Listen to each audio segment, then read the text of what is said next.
Some of these people. Welcome back to Ron Siegel Home and Finance Radio. Within every market, there are solutions as well as tremendous opportunities. You just need some trusted guidance.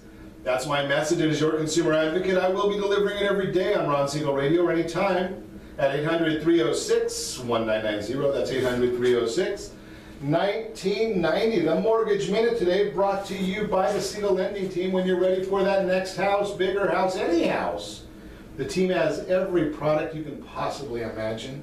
Some of you may not even imagine, but here's some tips to help you protect your assets. And this, we're gonna kind of open the Mortgage Minute up for a joint conversation today. We're gonna ask Melinda or Amy to both pipe in if you have any commentary, because this actually came as part of a following some divorce feeds that I get on emails.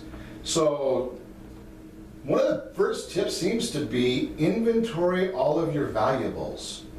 Tip number one, makes sense, go bring that to your attorney, make sure that they know both sides. So I wonder how often, if you have an inventory and your spouse has an inventory, if those inventories match up. Seems like that might be a little bit different. I have you come across people that don't? Pretty much never. Pretty much never, okay. Everyone always thinks their valuables are so much more valuable than they really are. Okay. Get proof of inherited or gifted possessions. Proof might be a good thing. Yes. That's always kind of nice when you're dealing with court. Rightfully acquire your property from your home. Yeah, OJ found out what happens when you try and go and get your property back in a I don't even know what's a word, non-rightful manner. Know the status of all property. If you retain possession of any big ticket items such as automobiles or real estate after divorce, make sure you obtain all of the records for those items. Know how to handle your shared property. Hire an appraiser. That can be for the real estate or for other valuables. The word here that they use in this report that I think everyone will say stay away from, forensic accountant. That's probably not a fun term, is it? Not for the pay person. Exactly. Photograph joint property and take what you don't want to replace. Okay?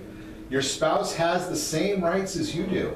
That's probably an interesting one where many people think that, you know, I'm the one party, I get to make the rules. Probably not the case. Make copies of all important documents. Both parties should have that. Keep your business records transparent after your separation. If you own a business, do not change anything concerning billing practices. Again, that might go back to that forensic idea. What were you hiding? You can rightfully obtain business records. That's the last item on the list. So that is the Mortgage Minute. Chatting about protecting your assets. Probably more documentation is probably better, isn't it, Amy? Well, yeah, because you're gonna have to exchange documents. Divorce is not, hide the ball type of litigation. It's a full disclosure. Both parties are, they have to fully disclose to the other spouse. They have a fiduciary duty too. At the end of the day, it's gonna all come out anyway. So it's a matter of, do you want to come out in the inexpensive method or the expensive method? Correct. That makes sense. So before the break, I threw about 17 questions in one scenario at Amy. Again, we're not giving legal advice. We're just trying to learn here. Here's the scenario. We had a 10-year, owned a property, bought a property. I should say owned because owned means I don't have a loan on it. But I bought a property. I made a down payment on it. 10 years before I got married. We married 20 years. We're paid. We got one account. I don't have a prenuptial agreement. It's going to last forever. Nothing, we're not going to ever get divorced. No, that's always somebody else. In Orange County, I understand the latest numbers that 72% of the other people get divorced in a first-time marriage, but it's never us. I don't know if are those numbers still about in that neighborhood. They sound about right. So it's always going to be the other person, right? Always the other couple. The other couple. So that's another issue.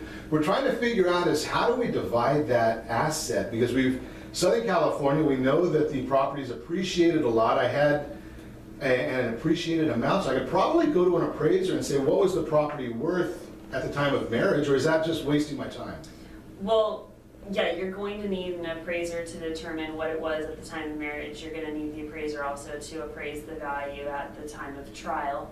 But you're gonna need to hire a CPA to do what they call a Moore-Marsden calculation to determine what the community's pro rata interest is in the house, because during the marriage for the past 20 years, under your scenario, the community's been paying down the principal on the house through mortgage payments, and whether there's been any major improvements done to the house over the 20 years, that the community would get credit for it as well. So yes, you'll have a separate property interest, and there will be a community property interest in the property as well.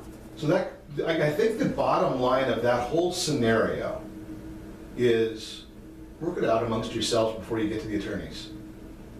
Absolutely. Which you've been sharing that with us all morning, right? Well, that would be, you know, the smartest way to go about it, but, you know, if you're going through a divorce, there's a lot of emotional aspects that an attorney can't resolve.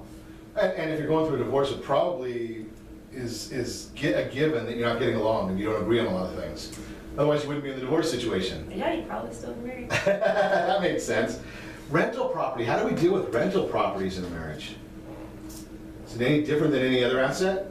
No, I mean, no, it's not. It's gonna be divided on the balance sheet, just the same. They're gonna appraise it, take the equity in it, and then divide it amongst, and whoever gets the rental property, if it remains a rental property, that income will be used for support purposes. So that brings an interesting comment in there, a question that I would have is, does it matter where the properties are? Say I've got a property in Orange County and I've got a property in Palm Springs. And one has $100,000 in equity, the other has $50,000 in equity. Are we just looking to figure out how we're gonna get a $75,000 equity to one party and 75 to the other, and we really don't care what the asset's called? Like, could she take the house here and I get paid and we sell the other house? Is that a possibility? All assets go onto a balance sheet, and all liabilities go onto a balance sheet, and then there's a column, the easiest way to explain it, there's a column for husband and a column for wife. At the end of the day, the equity or the community estate has to be divided equally per the code. You can agree to divide it unequally, but per the code, family code, it's gotta be divided equally. So at the end of the day, we are looking at whether or not everybody's getting their equal share of the community estate.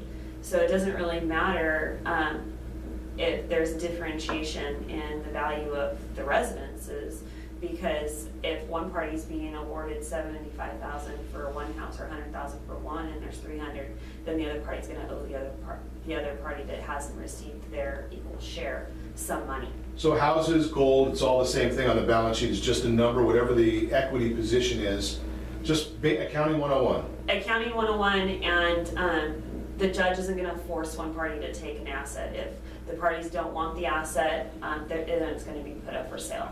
And the true value is what it sells for, not what it appraises for. That makes sense. So then the situation there is, if you've got a couple of properties, I would suggest, and I share this with you on a regular basis, you get a great real estate person, and just so happens we've got one in studio with us. One of my favorites, Melinda Johnson's here with us. So Melinda, the idea here is, in a divorce case, if we send somebody out, get a good value of the property, which is basically, we all know just from economics, a value is what a willing buyer is going to pay a willing seller. Yes. It could probably be done pretty quickly, right? Yes, it can be done very quickly. And